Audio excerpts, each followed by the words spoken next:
하나님의 말씀입니다. 신약 성경 데살로니가전서 3장입니다. 데살로니가전서 3장입니다. 330페이지입니다. 1절에서 5절까지는 한 절씩 들어봅니다. 이러므로 우리가 참다 못하여 우리만 아다에 머물기를 좋게 생각하고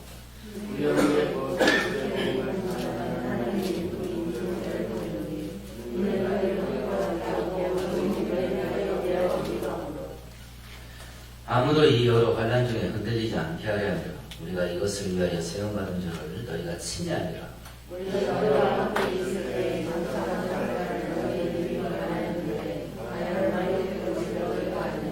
함께합니다. 이러므로 나도 참다 못하여 너희 믿음을 알리라.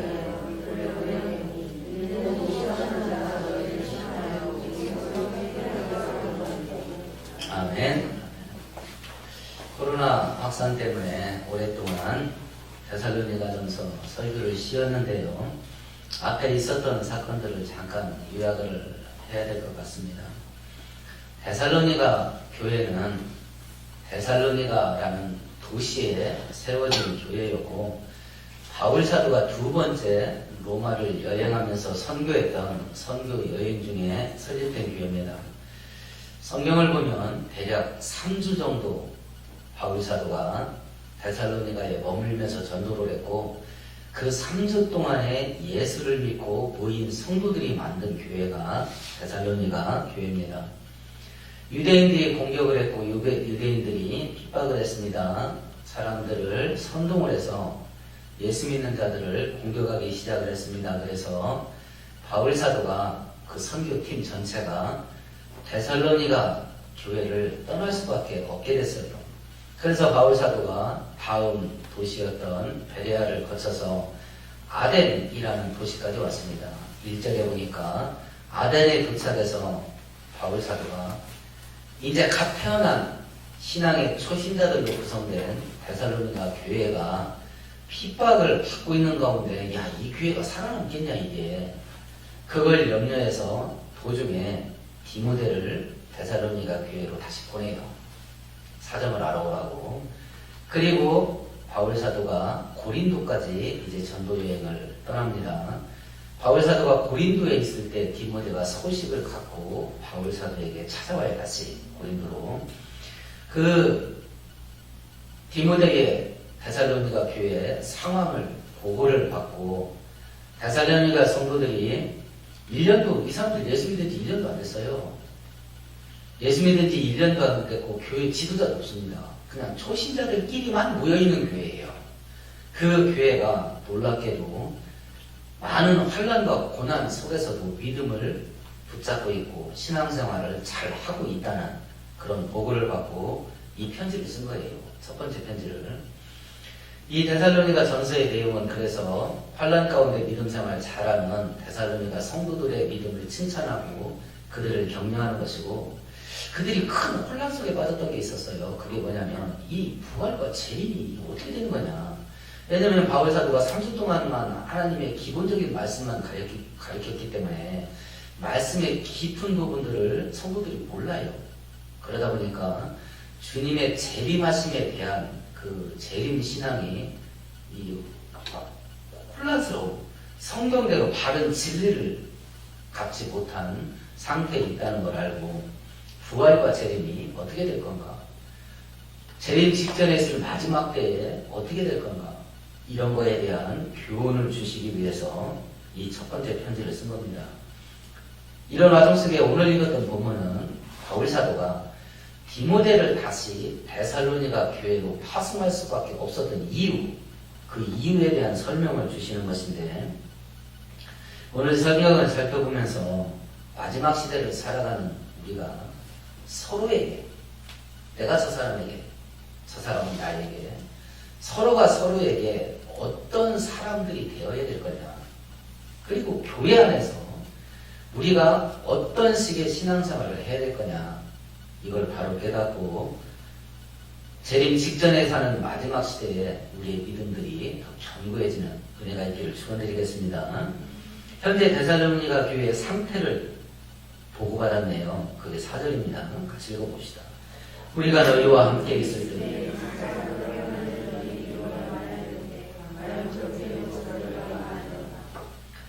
내가 너희들에게 3주 동안, 3달도 못 되는 기간 동안 있을 때 예수를 믿게 되면 고난과 환난을 많이 당한다고 내가 얘기했었다. 그런데 그렇게도 됐다. 자, 보셔요. 전도를 하는데 바울사도가 예수 믿으면 마사형통이요.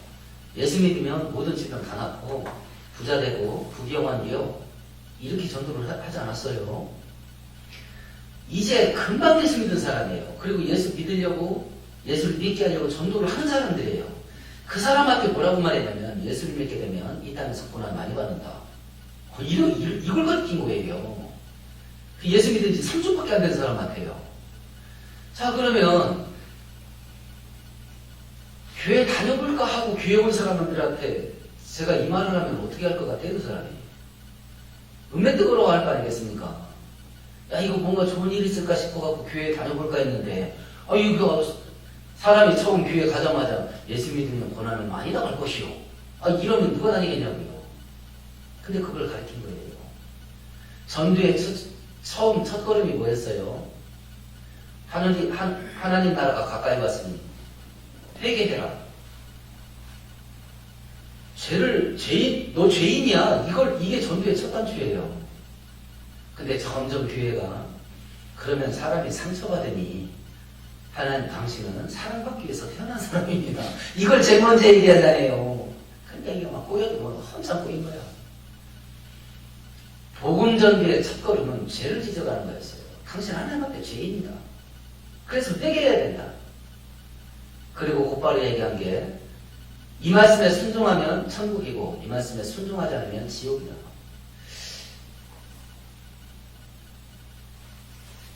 교회를 어떻게 하면 성장시킬 거냐, 덩치를 키울 거냐.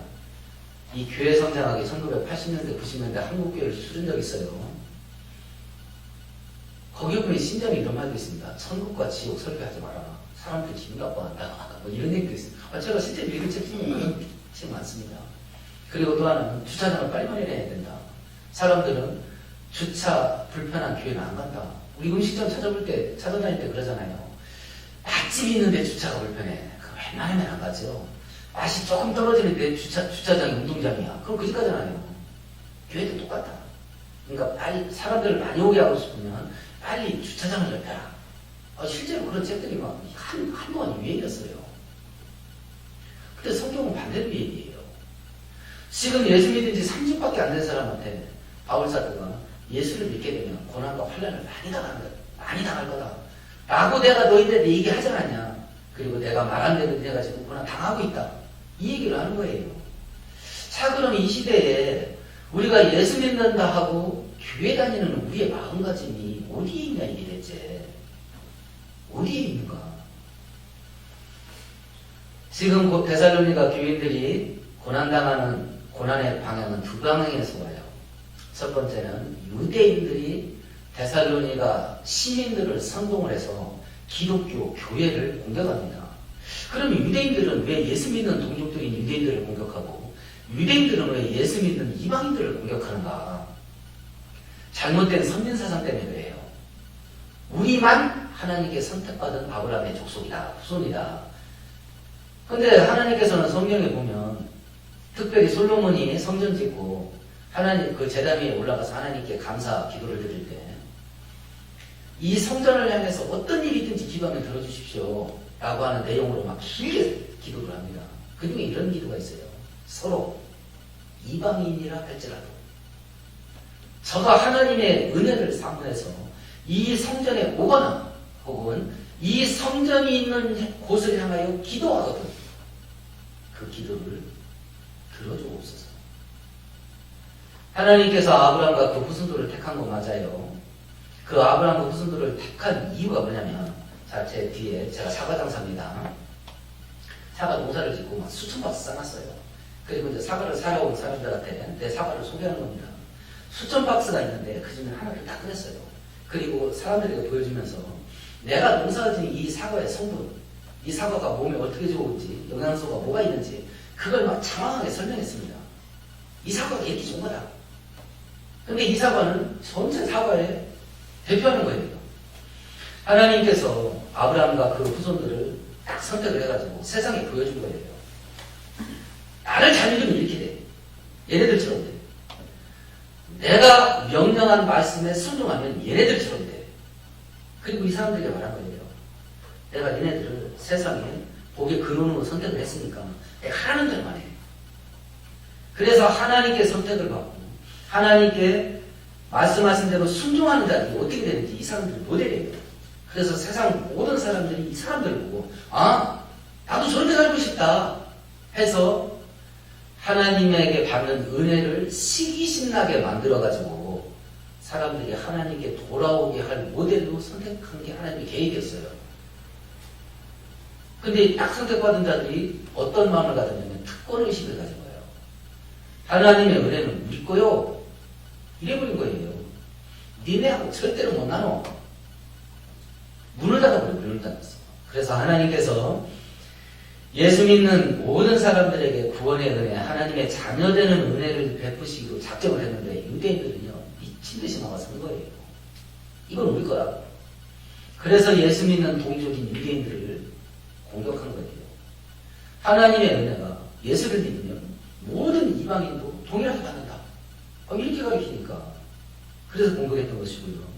그러면 유대인이 아닌 데살로니가에서 사는 로마인인 일반 시민들은 예수를 믿는 자기 동족들을 왜 공격했는가? 왜 공격했는가? 로마가 초대 기독교 교회를 핍박한 이유는 두 가지였어요. 막 사형시키고 원형 경기장에다 굶주린 맹수 떼한테 집어던져서 맹수들을 먹이로 집어던진 이유. 로마 교회가 우리 성도들을 순교시키는 방법들을 순교 역사를 보면요 기가 막힌 게 많아요. 뭐 십자가 못 박아 죽이는 건 기본이었고요.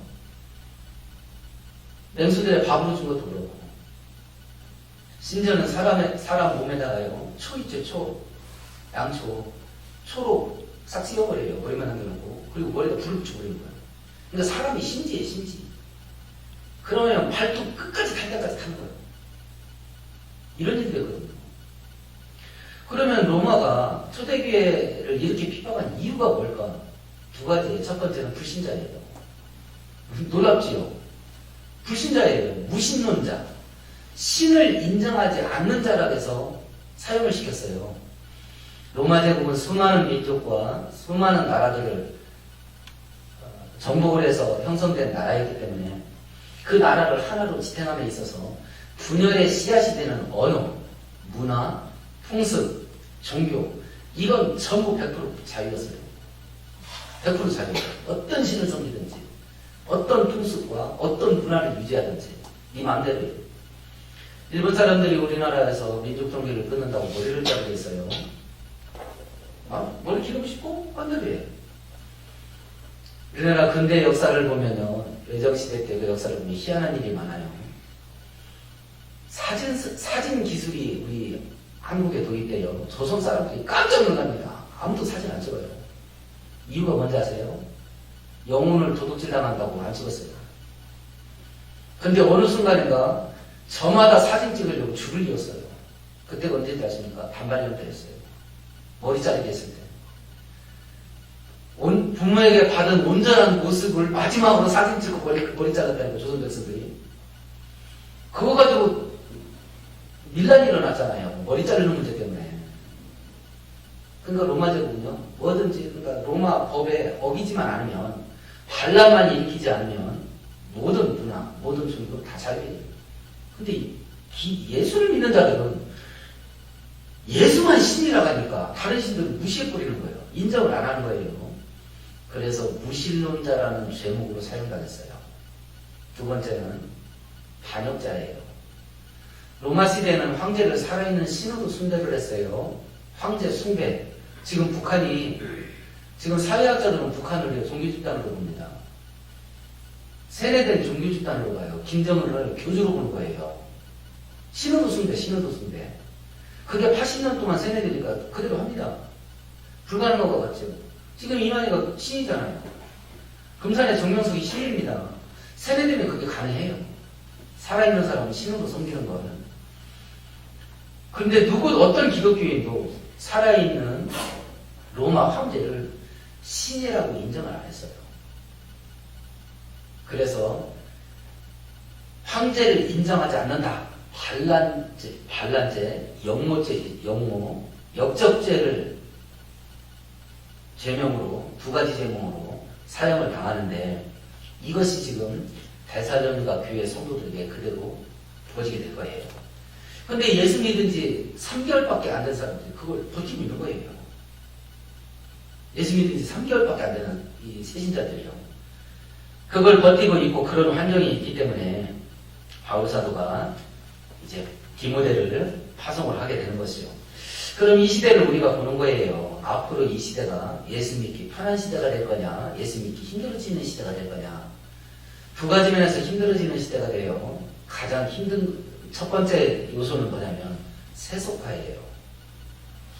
세속화가 뭐냐면 하나님보다 돈을 더 사랑하고, 하나님보다 세상을 더 사랑하고, 하나님보다 세상 재미와 즐거움을 더 사랑하는 거예요. 이게 세속화예요.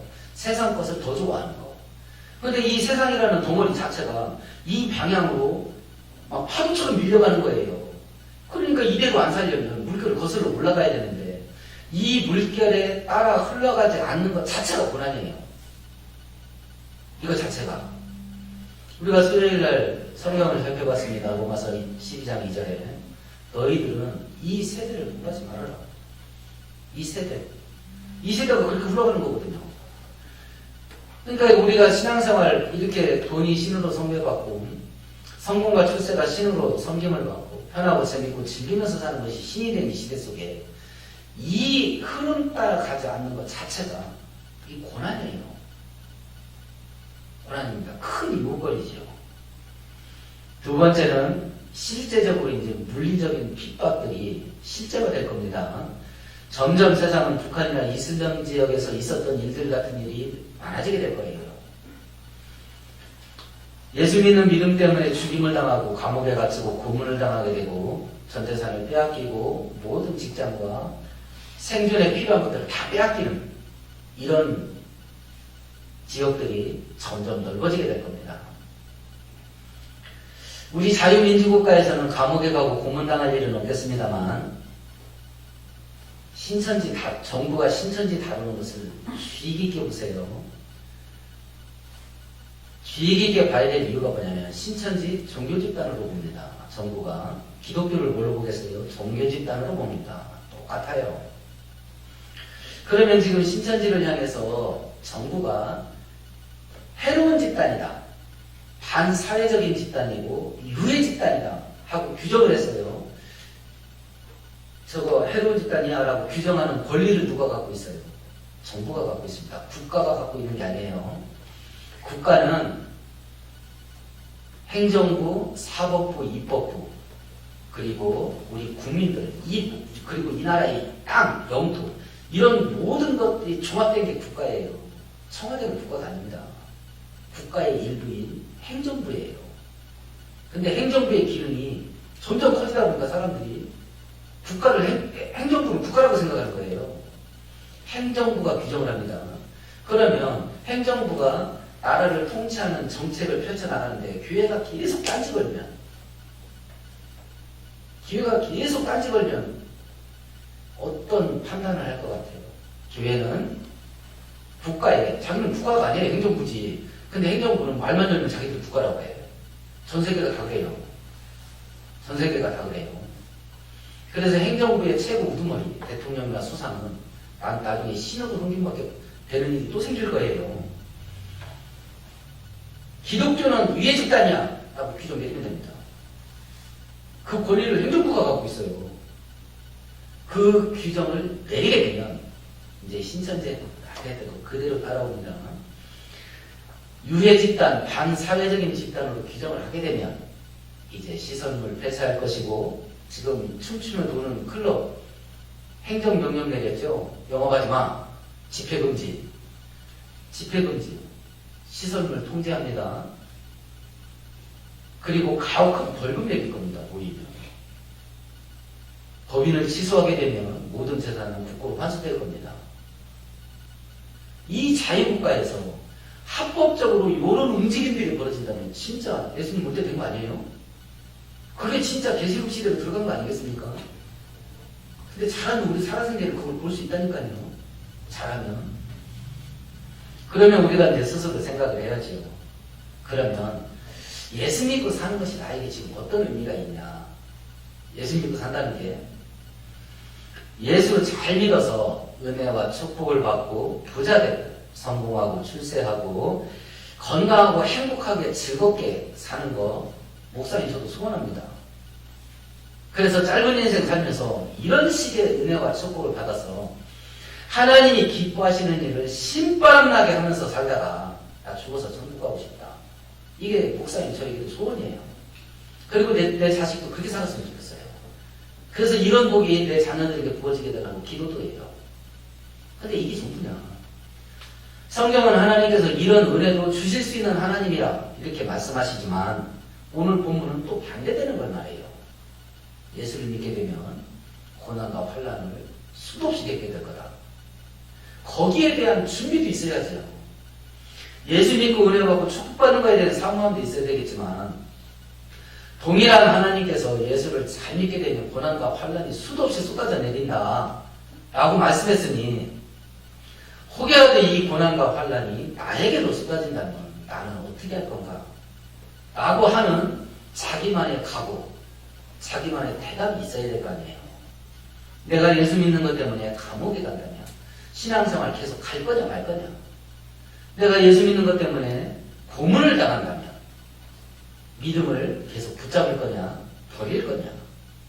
심지어는 내가 예수 믿는 것 때문에 죽임을 당해야 된다면 이 신앙의 길을 갈 거냐 말 거냐. 여기에 대한 본인의 대답이 있어야 될 겁니다. 그러면 이렇게 자유국가 속에서 자본주의 상황, 돈이 신이 된 이렇게 극도로 이런 형태로 된 사회 속에 살고 있는 기독교인들의 신앙의 형태는 이거 못 이깁니다. 이거 못 이겨요. 이게 현실이에요. 그럼 이 현실 속에 내가 오늘 서 있는데 나는 어떻게 할 거냐 라고 하는 본인의 신앙을 추스려야 돼요. 본인의 신앙. 우리는 아직 이런 일을 안 겪었습니다. 근데 성경이 겪을 수도 있다고 그러니까 이런 일이 나에게 터지면 어떡할 거냐. 지금은 준비하고 있어야 될 때예요. 왜냐하면 그 먹구름이 지금 점점 다가오기 때문에 그렇습니다. 준비하고 있어야 돼요. 자, 이런 일들이 이제 실제로 당하고 있는 데살로니가 교회 성도들에게 바울 사도가 디모데를 보내는 이유가 있어요. 2절을 같이 읽어봅시다. 우리 형제로 그리스도의 복음을 전하는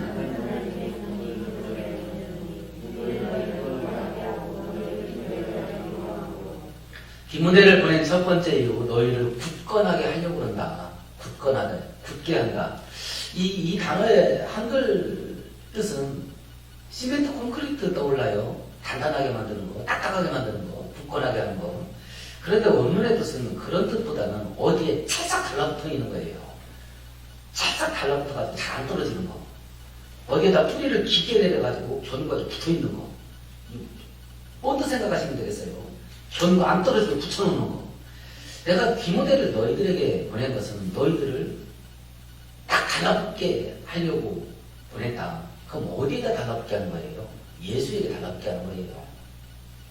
예수를 믿는 믿음에 찰싹 달라붙어서 안 떨어지게 만들려고 내가 디모데를 보낸다. 그러면 이 말대로라고 하면 예수에게서 떨어져 나가게 만드는 일이 있을 수 있다는 거예요? 없다는 이야기예요? 있다는 이야기죠. 우리 신앙의 뿌리가 뽑혀나갈 일이 있다는 거예요? 없다는 거예요? 우리 신앙의 뿌리가 뽑힐 일이 있다는 거예요. 그런 일이 있을 때 예수에게서 떨어지지 않고 신앙의 뿌리가 뽑히지 않게 하려고 내가 디모데를 니네한테 보낸다. 이렇게 말했던 것이고요. 하나님의 은혜가 우리들에게 부어져야 될 겁니다. 그런데 성경은 우리에게 뭐라고 말하냐면 니네도 죽으나 사나 죽자 사자 예수를 붙잡고 늘어져라. 니네도 예수에게서 떨어지지 마라. 명령하셨어요. 하나님의 은혜가 있어야 됩니다. 그런데 우리에게도 너도 떨어지지 마. 근데 우리들은 내가 붙어있을 생각은 안 하고 하나님이 붙여주기만을 바래요. 하나님이 예수에게 우리를 붙여주는 은혜를 베풀어야 되는 거 맞습니다. 근데 동일한 하나님이 니네도 떨어지지 마. 이건 기도에도 똑같이 해당돼요. 기도할 수 있는 은혜를 주셔야 기도할 수 있습니다. 근데 성경은 니네도 쉬지 말고 기도해. 명령하셨거든요. 이 두 개가 짝이 돼야 돼. 이 두 개가. 성경대로 살 수 있는 힘과 능력을 하나님이 은혜로 주셔야 됩니다. 그런데 동일한 하나님이 우리들에게 이 말씀대로 살아 라고 명령했거든요. 나도 이 말씀의 길을 가려고 몸부림을 쳐야 되는 거예요. 근데 나는 내 하고 싶은 대로 가고 하나님 어거지라도 나를 끌어다가 거기다 갖다 놓으세요. 이러고 나면 내 맘대로 살아. 이게 현대 기독교인들의 신앙생활의 형태예요. 하나님 나는 지금 기도하기 싫은데요. 억지로라도 기도하게 해주세요. 성경은 우리 보고 기도하라고 했거든요. 근데 우리는 하나님께 기도하게 만들어달래요. 어떤 때 기도 나오겠어요? 잘 될 때 기도 나오겠어요? 죽을 자리에서 기도 나오겠어요? 그 기도가 얼마나 무서운지를 몰라. 저절로 기도 나오게 하려면 어떤 일을 만나는데요? 죽을 자리 들어가는 거거든요. 그렇게 철이 없어요. 기도하게 만들어달래요. 그럼 불신의 속에 들어가는 수밖에 없어요. 그러면 용광로 속에 들어가는 겁니다.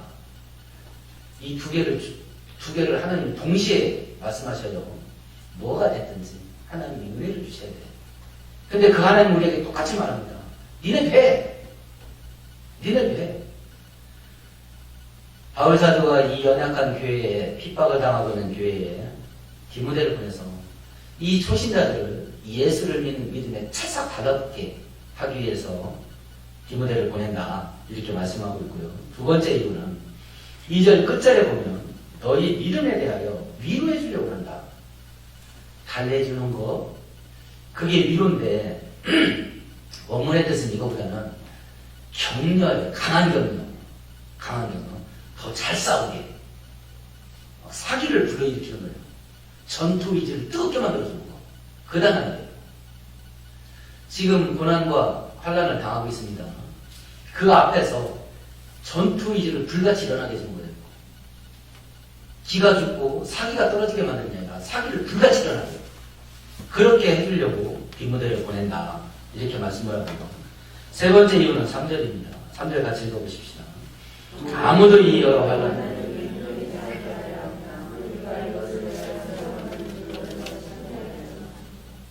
환난 속에서 흔들리지 않게 하기 위해서 디모데를 보냈답니다.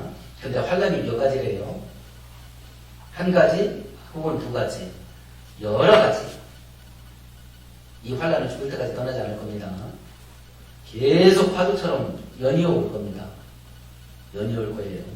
그래서 성경도 한 가지 환난이라고 말하지 않고 여러 가지 환난 속에서 너희가 흔들리지 않게 하네요. 자, 그러면 여기서 생각해 보십시다. 왜 이런 일을 환난과 고난, 핍박 앞에서 이제 예수 믿은 지 3주밖에 안 된 사람들이, 한 달도 안 됐어요. 3주밖에 안 된 사람들이 이렇게 핍박과 환난 속에서 신앙을 지키고 있는데 하나님이 직접 이런 일을 왜 안 할까요? 하나님이 직접 왜 안 할까요? 하나님이 직접 그들의 믿음을 예수에게 찰싹 붙어있게 하고 그들이 절망하고 좌절에 무너지는 게 아니라 전투 의지를 불같이 일어나게 사기를 불러일으켜주고 환난사 가운데 흔들리지 않게 뿌리를 든든하게 들이게 해주고 이걸 하나님이 왜 직접 안 할까요? 이걸 하나님께서 천사들을 보내서 왜 안 할까요? 이걸 왜 성도를 보내서 성도가 성도에게 하게 할까요? 그럼 이 시대에 우리가 믿음의 연약함에 있고 많은 상처가 있고 치유가 필요하고 위로가 필요할 때 하나님께서 어떤 방식으로 이 문제를 나에게 해결해 줄 거냐? 하나님이 직접 할 거냐? 옆에 있는 성도를 이용할 거냐? 어떤 방법을 쓸 것 같아요? 어떤 방법을 쓸 것 같아요? 그래서 예수 믿는 사람들을 왜 따로따로 각자 홀로 있으면서 예수 믿어라 나가지 않고 모여라! 라고 했는지 이해가 되십니까? 하나님께서 우리에게 직접 베푸시는 은혜도 있을 겁니다. 그런데 성도와 성도, 그리고 성도와 목사, 이런 관계를 통해서 이런 일을 하게 하신다라고 하면 현대 기독교인들은 신앙생활의 한쪽 벽이 무너진 거예요. 특별히 이 코로나 사태 대면 집회를 하지 못하게 된 이것이 가장 큰 교회의 폐해를 일으킨 게 뭐냐면 성도들의 관계를 끊은 거예요. 서로 이걸 해줘야 되는데 서로 이걸 해줘야 되는데 이 관계를 끊어버리고 이게 그러니까 얼마나 이 코로나 사태가 한국 교회에 얼마나 치명타를 입혔는지를 우리가 모르고 있는 거예요. 왜 이렇게 귀한 일을 예수 믿는 신앙 때문에 온갖 가지 고난과 환난을 당하는 이 사람들을 하나님이 왜 직접 위로하지 않느냐 말입니다. 하나님이 왜 직접 붙들어주지 않을까요? 하나님께서 왜 직접 뿌리를 견고하게 내리게 하지를 않을까요? 왜 다른 성도를 거기다 보내가지고 다른 성도로 하여금 그 연약함 속에 있는 고난 속에 있는 그 사람들을 그런 식으로 만들어주도록 그렇게 됐을까요? 그래서 성도의 교제가 이렇게 중요한 거예요. 이 코로나 사태는 우리들의 생활 풍습을 바꿀 겁니다. 그래서 이제 경제활동의 모습도 이제 바뀌게 될 거라 그래요. 이제 온라인 화면은 더 활성화될 겁니다. 그리고 사람들이 이제 혼자 노는 걸 즐길 겁니다. 벌써 여행, 캠핑에 이런 증상이 나타났어요. 혼자 돌아다녀요. 혼자 노는 것에 아주 재밌는 걸 알게 됐어요. 밥도 혼자 먹어. 술도 혼자 마셔. 뭐든지 혼자 해. 이렇게 혼자 쪼그락쪼그락 하면서 사는 재미가 들린 거예요. 뭐 사회가 그렇게 바뀌면 바뀌는 거지. 그런데 이게 사회의 변화가 아니에요. 교회가 붕괴되는 거예요. 하나님께서 교회는 공동체로 만드셨거든요. 근데 사회가 바깥에서 이렇게 바뀌어버리면 이렇게 혼자 살기에 익숙한 사람들이 교회에 오면 어떡하겠어요? 혼자 삽니다. 혼자 삽니다. 모이기를 패하는 어떤 자들의 습관과 함께하지 말고 마지막 때가 되면 볼수록 더 모이기를 힘써라. 이 신앙의 공동체로 더욱더 결속을 하라겠어요. 하나님은. 근데 사회가 이렇게 바뀌면 우리가 사회의 모습으로 풀어진 상태에서 교회 와서 똑같이 해요. 그냥 딱 앉아서 1시간 저만 바라보고 예배 딱 드리고 딱 끝나고 가는 거예요. 관계가 사라지는 거예요.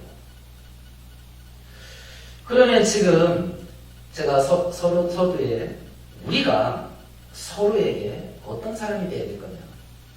이런 일을 해주는 사람이 돼야 됩니다. 서로가 서로에게 예수에게 착 달라붙게 만들어주는 사람. 서로가 서로에게 고난과 환난 속에서 믿음이 흔들리지 않게 기대를 온전히 되어주는 사람. 서로가 서로에게 내가 힘들고 고달픈 인생을 사는데 믿음으로 살아보자고 파이팅 하자고 옆에서 불 붙여주고 전투의지를 강하게 만들어주고 서로가 서로에게 이런 역할을 하는 사람들이어야 돼요. 이게 교회고 이것이 하나님이 명령하신 참교회의 실상이에요. 이렇게 하는 거지. 그럼 우리가 서로가 서로에게 이런 역할을 하고 있는가? 아니면 반대의 역할을 하는가? 예수에게 찰싹 붙어있게 만들어주는 게 아니라 예수에게 떨어지게 만들어. 환난에 흔들리지 않게 만들어주는 게 아니라 오히려 내 신앙을 뒤흔들어버려요. 상대의 신앙을 뒤흔들어버려요. 상대로 하여금 사기를 불같이 일어나게 만들고 전투의지를 불같이 일어나게 만들어주는 게 아니라 소방수 역할이에요. 참을 끼얹어. 그 신앙이 팍 주저앉게 만들고. 우리는 서로가 서로에게 어떤 사람일까요? 우리들은. 후배 목사 이야기를 들었어요. 그 교회는 바로 앞에 동사무소가 있답니다. 딱 걸렸어. 5월달까지도 자기네들은 방송 예배를 드리기로 당에서 결정을 했다고 해요. 한 500명 정도 모이는데. 근데 이제 자꾸 이제 사무실 1층에 있습니다. 그럼 이제 본당에 누가 들어가는지 이제 다 보이죠. 성도들이 낮에 그렇게 찾아온대요. 왜 찾아온대요? 교회가 궁금하고 교회가 그리워서 찾아온대요. 그리고 한 바퀴 휘 돌아간대요. 야, 당신 진짜 못 가는 교회에 있다. 교회 궁금하세요? 교회 궁금하세요? 어떻게든지 한번 가보고 싶은 생각 있으세요? 우리가 우리에게 서로에게 어떤 사람이 되나 이게. 우리가 서로에게. 오늘 성경은 우리들에게 말하는 교훈이 뭐냐면 우리가 이 땅 살아가게 되면 이제 온전한 신앙생활하기 더 힘든 시대가 온다. 신앙생활 제대로 하려면 만사형통 부귀영화 소원성취보다는 험한 일 보는 확률이 더 크다. 그럼 그런 세상이 올 때에 마귀와 세상은 우리 신앙을 떠나게 만들고 하나님 버리게 만들 텐데 천국과 지옥이 있으니 절대로 이 땅에서 잠깐 겪을 고난 때문에 영원한 천국 버리지 마라. 신앙을 버리는 게 아니다. 또 그런 험악한 시대 속에서 성도가 성도끼리 서로 버팀목해 주라. 서로 위로하고 서로 힘을 합해서 함께 그 고난을 믿음으로 이겨나가라. 이게 오늘 본문이 우리에게 주시는 교훈이에요. 오늘 말씀을 생각하시면서 우리 함께 동성을 기도하십시다. 세상이 흉악해지고 온갖 어려움들이 우리에게 몰아닥칠 때 전능하신 하나님을 믿는 믿음으로 흔들리지 않고 승리하는 은혜가 있게 달라고 기도하시고 마귀와 세상은 우리를 유혹해서 하나님께 떠나고 믿음 뿌리가 뽑히게 만들고 우리의 신앙이 무너지게 만들 겁니다. 이것과 싸워야 되는 영적 전쟁을 해야 될 텐데 이것과 싸워 이길 수 있는 힘과 능력 달라고 기도하시고 성령 충만을 달라고 기도하십시다.